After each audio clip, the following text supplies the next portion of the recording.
Hello guys, welcome back to solid movie stuff. నేను మీ SRB content లోకి వెళ్ళిపోతాం. Already Pushpa the rule అంటే Pushpa part 2 movie details గురించి ఇది పార్ట్ 2 వీడియో అంటే second video. Already first video 25 minutes long video చేశాను. So అది ఆల్రెడీ చూసుంటే ఇది దాని కంటిన్యూషన్.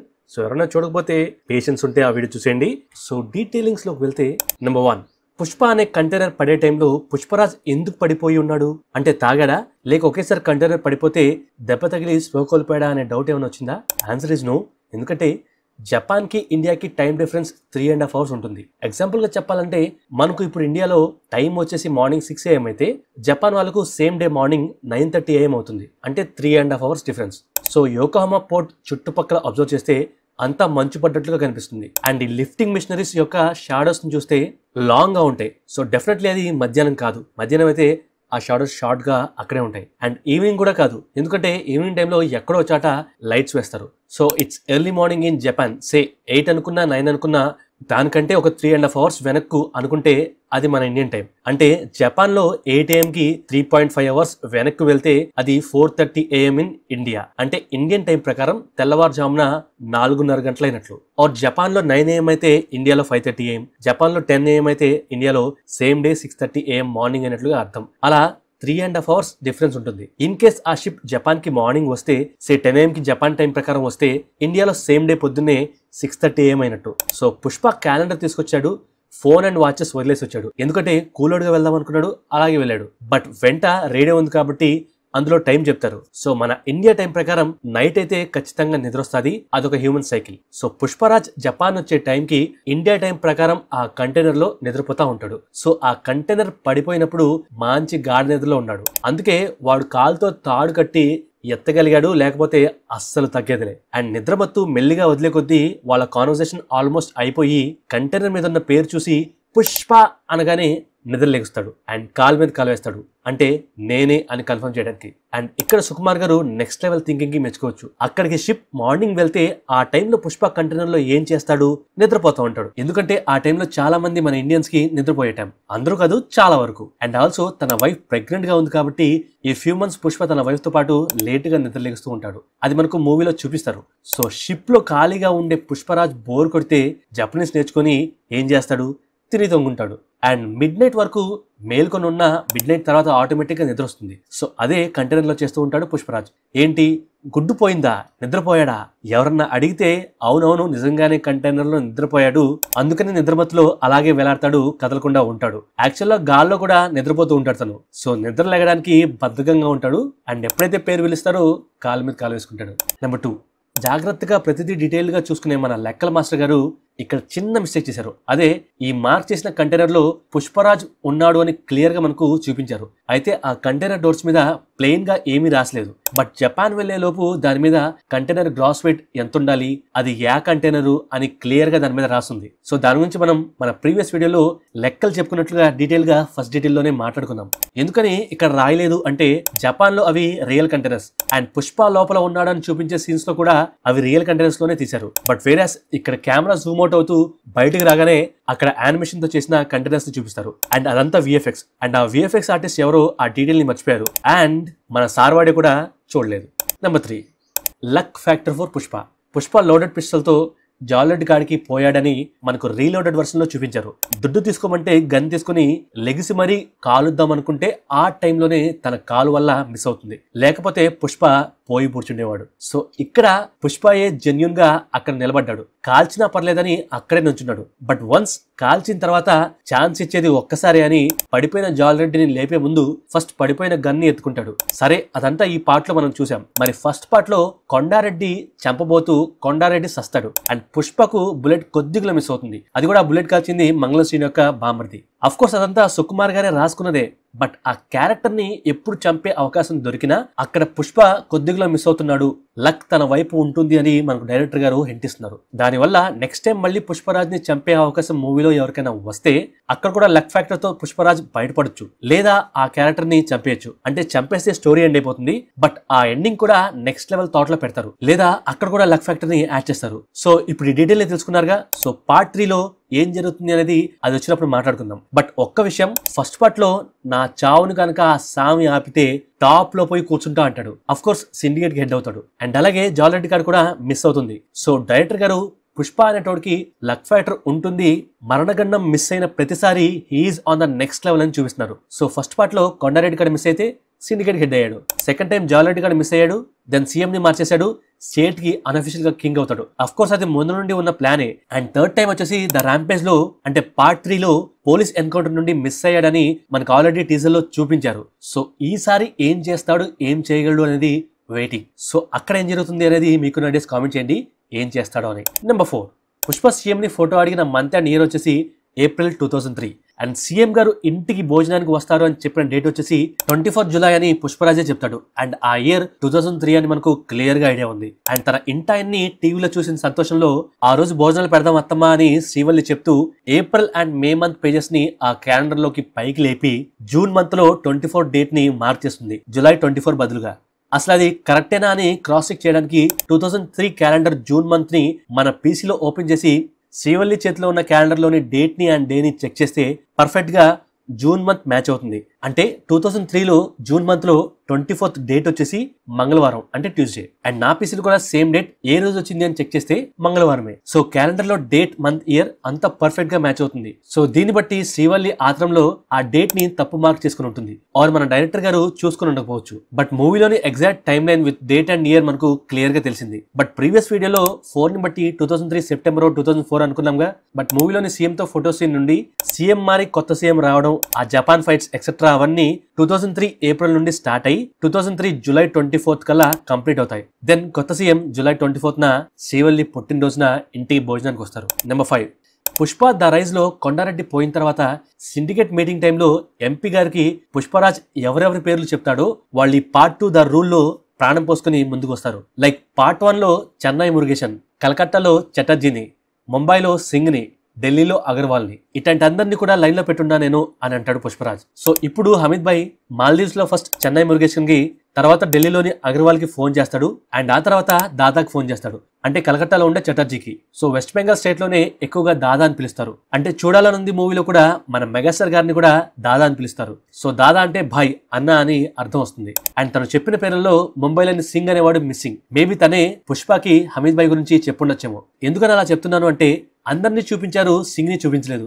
బట్ ఈ సీన్ లో ఎంహెచ్ రిజిస్ట్రేషన్ గల వెహికల్ లో వాళ్ళు ట్రావెల్ అవుతున్నారు, దానికే యాక్సిడెంట్ అయింది. సో మేబీ అది ముంబైకి సంబంధించిన వ్యక్తి యొక్క కార్ అవ్వచ్చు, ఆర్ సింగ్ వాళ్ళ మనిషి కార్ అవ్వచ్చు. ఎందుకంటే అక్కడ పోర్ట్ లో అందరి కార్స్ కి టీఎన్ రిజిస్ట్రేషన్ ప్లేట్స్ ఉన్నాయి, అదొక్కదానికి తప్ప. సో పార్ట్ 1 లో ఏ పేర్లైతే పుష్ప ఆ సిండికేట్ వాళ్ళకు చెప్పి డబ్బులు వస్తాయని హైప్ క్రియేట్ చేస్తాడో, పార్ట్ 2 లో సేమ్ అదే క్యారెక్టర్స్ పుష్ప పేరు చెప్పి పుష్ప పేరుకున్న హైప్ ని భాయ్కి చెప్తున్నారు. ఇది ఎలివేషన్ అంటే. బా వాట్ ఏ రైటింగ్ సుకుమార్ గారు, ఇట్స్ ఎ బ్రిలియంట్ రైటింగ్ అని చెప్పొచ్చు. నెంబర్ 6, మాల్దీవ్ సీన్ లో పుష్పతో భాయ్ మాట్లాడుతూ మినిమం 1000 కోట్ల బిజినెస్ చేయాలని అంటాడు. బట్ పుష్ప ఏకంగా 5000 కోట్ల బిజినెస్ చేస్తాడు. దెన్ భాయ్ ఒక ఫోన్ చేసుకొచ్చి ఓకే 5000 ఓకే అని అంటాడు. అప్పుడు 4900 కోట్లు మాత్రమే అని అంటాడు పుష్పరాజ్. దానికి రీజన్ 100 కోట్లు పెట్టి హెలికాప్టర్ కొంటాడు, అదంతా మూవీలో ఉంది. బట్ 2003లో 30 కోట్లు విలువ చేసే హెలికాప్టర్ ని పుష్ప 100 కోట్లు పెట్టి కొంటే లాస్ రాదా అని సోషల్ మీడియాలో ఒక రచ్చలేసింది. సో నేను కూడా ఎక్స్ లో GROK గ్రోక్ లో 2003లో హెలికాప్టర్ ప్రైస్ ఎంత ఉంటుంది అని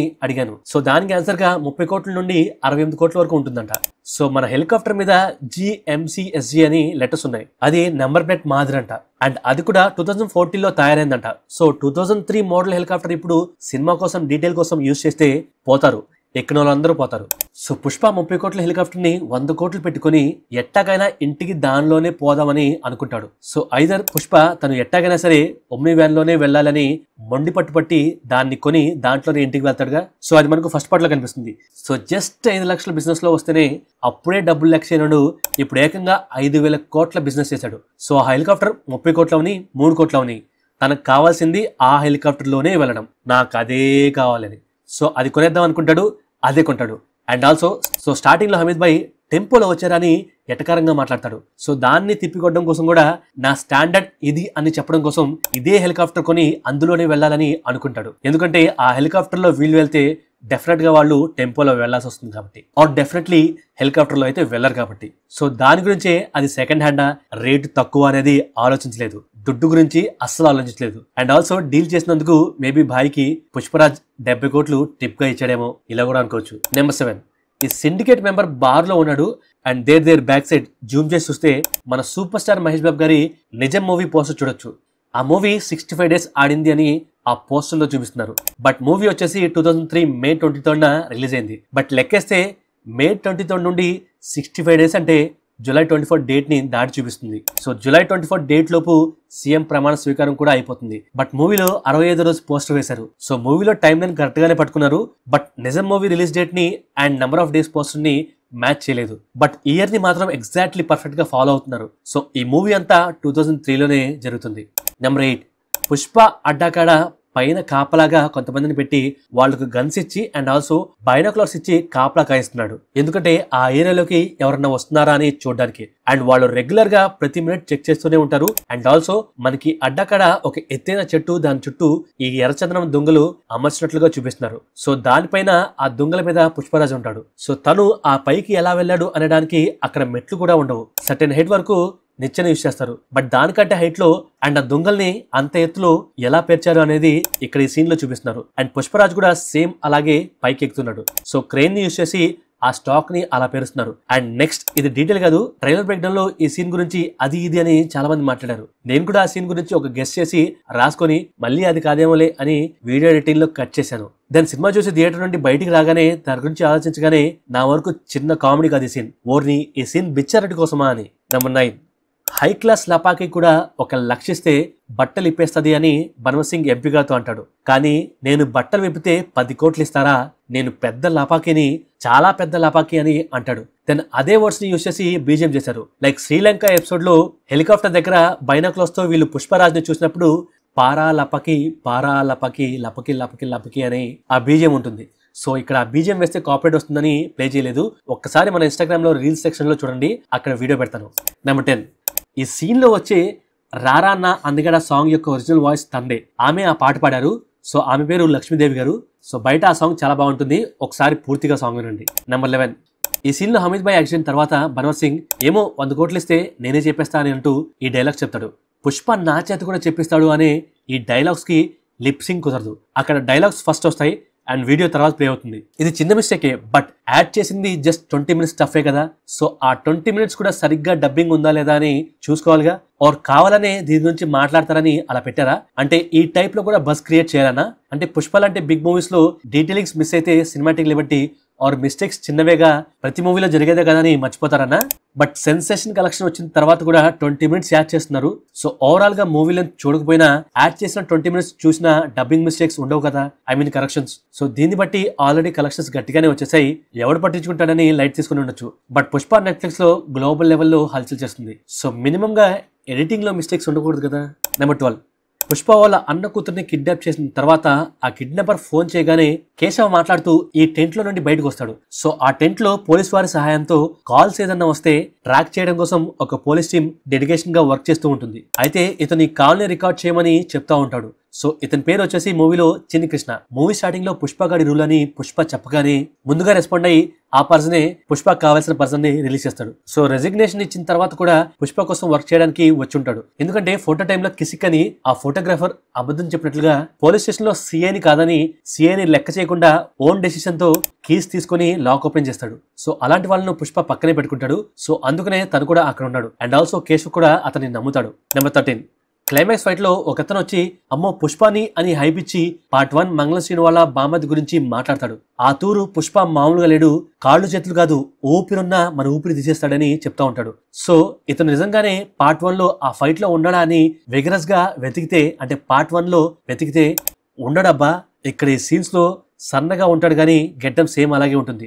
సో పార్ట్ 1 లో క్యారెక్టర్ ని తీసుకొచ్చి పార్ట్ 2 లో క్లైమాక్స్ లో హైప్ ఇప్పించారు సుక్కు సార్. అంటే ఎలివేషన్స్ ఫ్రమ్ పార్ట్ 1.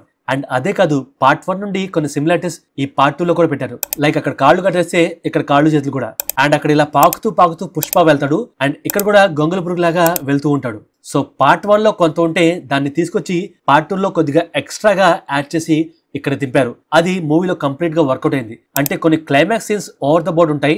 ఎందుకురా ఇలాంటి సీన్స్ మరీ ఓవర్ గా అన్నట్లుగా ఉన్నప్పటికీ, అంటే నా వరకు అలా అనిపించినప్పటికీ కొద్దిగానే కాకుండా పూర్తిగా లాజిక్స్ వాడితే బాగుండేది అనిపించింది.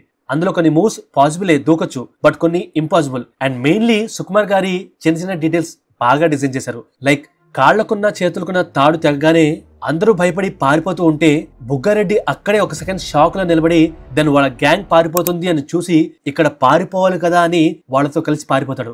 సో ఎవరికైనా సర్టెన్ ప్లేసెస్ లో అనుకున్నది జరిగితే ఫస్ట్ షాక్ అవుతారు, లేట్ గా రెస్పాండ్ అవుతారు అనేది ఇక్కడ చూపించారు. జస్ట్ లైక్ 3 Idiots మూవీలో ఆన్సర్ షీట్ తారుమారు చేసే కాడ మాధవన్ గారి క్యారెక్టర్ లేట్ గా రెస్పాండ్ అయినట్లుగా ఇక్కడ కూడా సీరియస్ సిచ్యువేషన్స్ లో బుగ్గారెడ్డి లేట్ గా రెస్పాండ్ అవుతాడు. బట్ ఓవరాల్ గా లాజిక్స్ మర్చిపోతే ఈ ఫైట్ ని చాలా బాగా డిజైన్ చేశారు. ఎస్పెషల్లీ పరిగెడుతూ చేసే ఆ ఫైట్, పోటు వేసినా తీసినా ఈ సీన్స్ ఇలా చాలా ఉన్నాయి. And you know what, video నచ్చితే లైక్ కొట్టి షేర్ చేసి సబ్స్క్రైబ్ చేయండి మావా. Thank you, love you all.